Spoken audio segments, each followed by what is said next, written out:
everyone, welcome to my channel. If you're new here, my name is Alice, and at 24 I moved to Australia solo, which was one of the scariest things I've done, but so far one of the most rewarding. I'm absolutely loving it here. I moved in March this year, so I've been in Australia for about 4 months, and I spent my first 6 weeks in Australia traveling up the east coast, and then I've spent the remainder of my time so far in Sydney.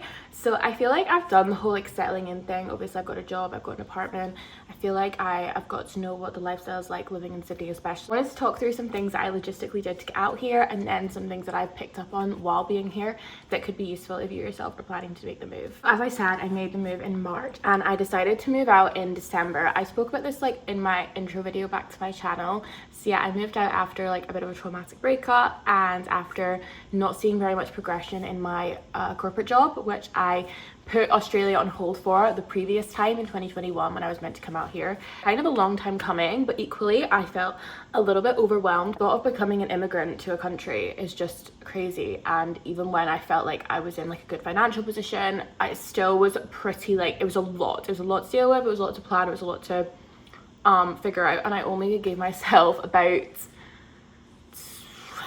2 full months after booking my flights before I actually flew out to actually get like all the logistical stuff sorted. But to be honest with you, I did come to realize a lot of the stuff you have to do actually when you touch base in Australia. So obviously the first thing you want to do is get your visa sorted. I would 100% recommend doing this before anything else, because sometimes it can take ages for no reason whatsoever. If you have any kind of medical conditions, if you have any like criminal record. I think for a lot of things you can't come over if you've committed certain crimes, but even like things for like driving offences, it can take so long for your visa to be processed. % apply for it as soon as you know you want to come out, because from the point of acceptance you then have a year to enter the country, so you've got a lot of time to actually get in, and your year doesn't start until you enter the country. So from the UK, from Scotland, so I applied for the 417 working holiday visa, which does mean you don't have to do the 88 days regional work, which is a win, but I know some people still need to do that. So I guess the next thing for them would be deciding, do you want to do your regional work first, or do you want to obviously do some traveling first? I think the usual thing people do is travel. I mean, it depends what time of year you come. That's the next thing you got to decide.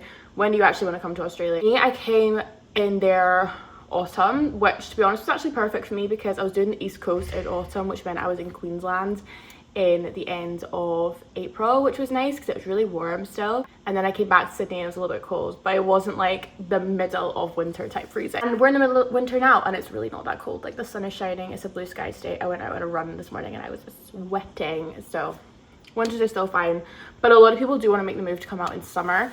I guess the positives of the way that I did it was super easy to find an apartment when I came out here. If you were to come out in, let's say, November, December time, going into their summer period, you are really going to struggle. It is going to be tough, especially if you want to live in the more well-known suburbs like Bondi or Bellevue Hill or Coogee. Like these are all going to be really competitive to get an apartment, especially if you are coming over with no prior like rental experience in Australia, no references, that kind of thing. Like you're going to struggle compared to people who have been here a long time. Really, if you want my advice, I would come out either the time I did, because you still get a bit of sun. My first day here was 36 degrees in the middle of a heat wave, so you literally just don't know, even though that was mid-March. Or you come out around September time, because then it's going to just be pretty much warm. As soon as you get here, it's going to stay warm, but you're going to beat out that rush ever so slightly. If you really want to come out in January, like potentially do your regional work first, because then you can get your regional work done as soon as you get here and come back to like a place you want to live when the rush has died down. Obviously I don't know much about regional work. I'm not to do it. I've not done much research into it, but I know it's competitive.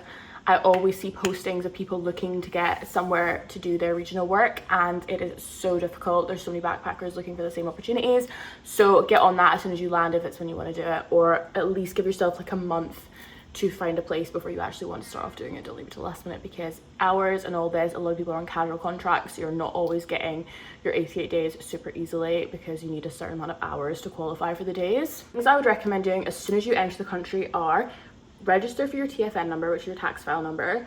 I did this on my first week here before I started traveling and had it sent to a family friend's address. Obviously, you need to have an Australian postal code to have it sent to, so you can't apply for it until you actually get to Australia. But if you know a family member, I also know a lot of people who had it sent to our tour group's office, because it was like kind of like welcome week, and so they had them apply for their tax file number there.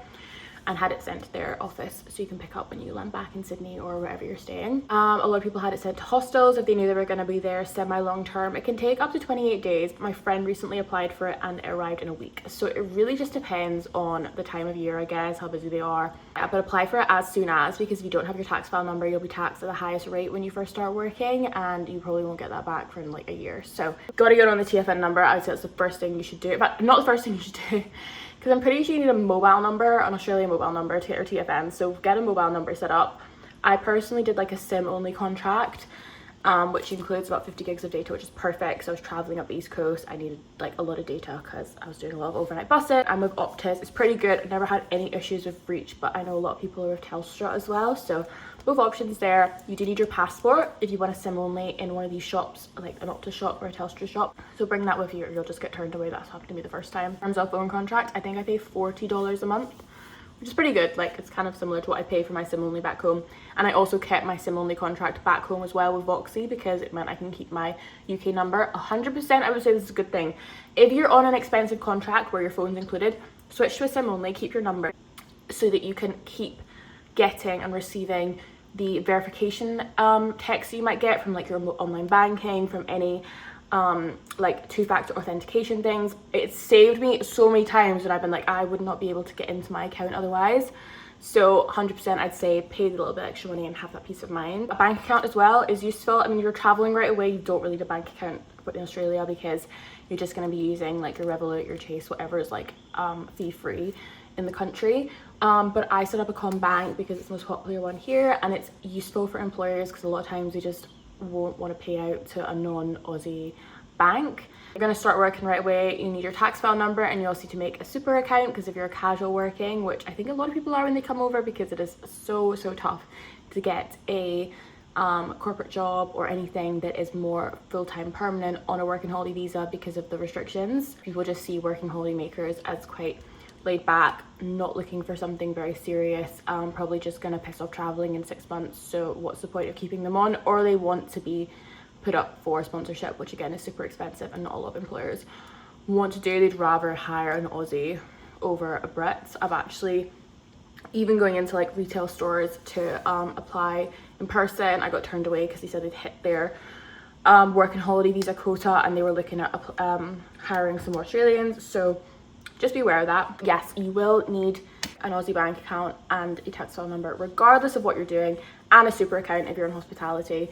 I don't really understand what the super add-on is, to be honest with you. I know you get it back when you leave the country, but it's heavily taxed, so it's basically like an addition to your pay. If you're working casual, I would say it is the best. I love my casual jobs. I went from working a very structured 9-to-5 life, 5 days a week, and now I have like basically most of my days at least somewhat free. I might be working like a 4-hour shift in the morning or a 5-hour shift in the evening on the weekends, but I either have my mornings or my evenings free every single day, which is so nice. Obviously the hours are not guaranteed, but you're not required to take the hours just as much as they're not required to give you them. So if you want to take 2 weeks off to go traveling or to go wherever you want to go, you can still come back to the job, you know, because you're still casual. Like, you don't have to do shifts, which is nice. It's a lot more flexible, and you also get an additional pay on your hourly rates compared to non-casual workers, because you don't get any of like the holiday benefits, the paid time off, the sick leave, that kind of thing.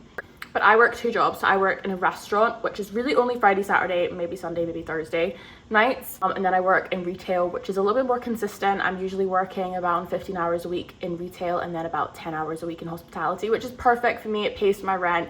It pays for anything additional. I'm not saving very much because I am living in Sydney, but it means that I have at least one of my weekend days free and most of my evenings, so I actually can't complain. Like, I really enjoy it. Works for me. It's a nice change from the typical 9-to-5 life. I guess the other thing people stress out about when they first get out here is finding somewhere to live. The usual kind of way, if you're not traveling right away, is to go into a hostel for 1 to 2 weeks and find somewhere. It could be you're there longer. If you come in, like I say, December, January time to Australia, you might be finding it harder to find a flat, so you're then in hostels for longer. But if you're like me, I found a place pretty much instantly when I came back from traveling. I already had a sublet that I had pre-planned prior to me going traveling, because I was in Sydney for a week before I set off, which was ideal. if you can do that, it gives you so much peace of mind when you come back. And then when that ended, I had already then found somewhere to stay after that, and now I'm cat sitting. So there are so many options when it comes to finding a place to live. You can do pet sitting like me, which is ideal because you obviously don't pay rent, you just look after a little fur baby. He's outside right now, so I'm leaving. It's so cute. And you can sublet, which is usually like all bills included. You're just taking somebody's room for maybe like a month, 2 months. It's pretty short term, but it just means that you have a lot of flexibility. You can live in different areas, you don't have to buy furniture, you probably don't have to pay for bills. Like it's good. You can do a lease transfer, which is what I'm trying to get out of right now, because I currently have a lease in Bondi, which I'm not living in because I'm cat sitting. So I'm trying to lease transfer at the minute, which is tricky because it's winter and no one really wants to live in Bondi in the winter. It's less people coming through. But yeah, hopefully like August, September, that should be easy to get rid of. So there are the months. Obviously that's more long term, and most people here live with roommates. It's really common. It does feel like you're in uni, but it saves so much money. The accommodation I'm moving into after my cat sitting is a sublet with 3 other people, which for like a 3-bed place or like a 4-bed place, it's kind of just common, normal. You pay a lot less and you usually get something really good for your money as well. Like the flat I'm moving into is stunning. I love it so much. So yeah, honestly, if you have a pet, if you've done pet sitting before, dog walking, I'd look into doing the pet sitting. I think it's a really great way of saving money. Obviously you're not paying for anything and you get to like move around and stuff like that. Obviously it's a little bit stressful because you don't have anywhere that's like actually yours, but then equally living in Australia, it's pretty chilled out, low-key. Like I don't feel as displaced as I would if I was not living somewhere permanent back home. I think it's just the lifestyle here to be a little bit kind of on the go, especially as a working holiday maker. For rent, everything's paid weekly, and you usually have to pay a bond when you move in somewhere, basically just a deposit, but weekly rent is the norm here. And it depends on your area. You could pay like about 300, 350 for like a further out location. I pay that where I live, and it's quite like not far out. It's about 40 minutes on the bus, 20 minutes from Bondi. Like it's not far, and it's on the coast. I can see the sea from my apartment. It's lush. You live like city like Surrey Hills, you're probably paying a bit more, but maybe not in summer. And if you're paying more by the beach in winter, rent will probably be reduced. So there's that too. But I think most people who share an apartment and share like with 3 or 4 people in between like $350 and $500 a week. So about, yeah, I would say no one's paying more than like £300 a week. So it just depends. Again, a lot of people come in couples, so you can share 1-bed apartments and it'd be the same price as sharing with strangers. So again, depends on your vibe. But if you're coming out solo, I would say get on Spare Room, get on Facebook. Everything is done on Facebook. Jobs are sourced on Facebook. Apartments, 88 day work, everything you need is on Facebook. They have pet sitting pages, like run clubs, girls clubs. You'll find everything on Facebook. So you don't have your account if you deactivated it years ago like I did, get it back on, update your profile a little bit, and yeah, you never know. I feel like it's just, that's the way they do it, and it's really interesting because we would just never do that back home. The lifestyle in Australia is just so fun. My work-life balance is incredible. Like I said before, I have my evenings, I have my mornings. Obviously, like my weekends are a little bit more constricted, but I just make my weekends during the week. There's so many fun events on in Sydney, not necessarily right now, it's winter like I say, but there's winter, Christmas in July happening in Bondi. There's a whole festival, that kind of thing. Like there's a lot of stuff going on in the winter, but in summer it's gonna actually come alive. I am so excited. There's run club pretty much every night. There's lots of girl social events which I'm a part of. So many things if you're coming over here solo for you to be able to make friends pretty easily, especially if you do the hostel thing when you first arrive. I think it's the easiest way. You're literally forced to make friends and socialize. Getting a job, okay, big one. I would 100%, my big tip is to do your CV before coming out so you can print out copies at home. I mean, I have a printer at home. Obviously if you don't have a printer at home, you can just do it when you get here, but if you have a printer accessible at home, print out your CVs. I would take like 20, 25. Make them really Australia specific. You can have ChatGPT, I guess, formulate it to be quite like Aussie driven, like slang, the way they would like to read it. If you're applying for hospitality, anything casual, you don't really need to talk about your degree. It kind of just looks like you're using it as like a stepping stone, I guess. I've heard people take it quite offensively because yeah, it's kind of just like seen as like you're not going to be there for very long. And keep it very short, very concise, bullet points.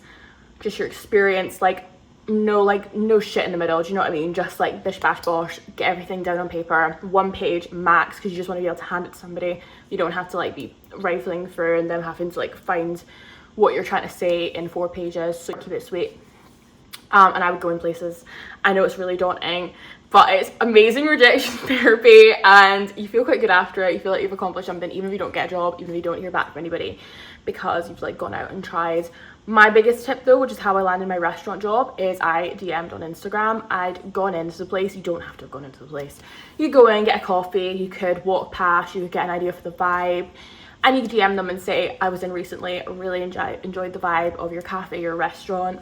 I was just wondering if you had any positions available. I have this experience, and the one time I did that, I got a trial shift the next day and then landed the job at the trial shift. So you kind of just have to like put yourself out there. I think Instagram works well. Obviously, like if your Instagram's like a little bit questionable, maybe don't DM on Instagram, but if you got like a normal Instagram, it's good to put a face to the name, especially if you're going to be working in hospitality. They want someone bubbly, they want someone outgoing, which is what you are if you're DMing them and reaching out to them. For my retail job, I applied online through Seek. Seek is basically like a LinkedIn or an Indeed back home, but Seek is annoying because so many people use Seek. So if you can get to like the organization's website to apply rather than doing it on Seek, I think that's better. That's what I did. Write a cover letter for every job you do, even if it's just a ChatGPT one, like whatever you need to do. And yeah, that's how I landed my interview. And again, the job I got offered it the day after the interview. So just, yeah, depends. Obviously come out, if you can get barista experience, if you can get restaurant experience, you can get retail experience before you come out. Ideal. I think most people have worked one or the other, or just not lie but embellish. If you've had 3 months experience, say you've had 5 months experience, like no one cares that much. Basically you got to do whatever you can do to get your foot in the door, because so many people, especially again if you're coming in December, January, November, are going to be so competitive and everyone is going to be looking for the same 5 jobs. So do whatever you can, stand out. I put a picture of myself on my CV as well when I handed it in so they'd remember. Ask for the manager if you're going in places to give your CV out. Whatever you can do. You never know, you might get lucky. And definitely go during the week. Don't be going on a Saturday because usually the manager isn't. That was my little ramble about tips and tricks that I've learned while being in Australia, things I wish I knew before I came out, and just to basically be a guide to help you, because it is so daunting. And if you can have the weight taken off a little bit and someone who's actually experienced it, I think that's amazing. If you're in Sydney and you want someone to chat to catch up with, if you have any questions, I am literally always available. My Instagram is always below my TikTok.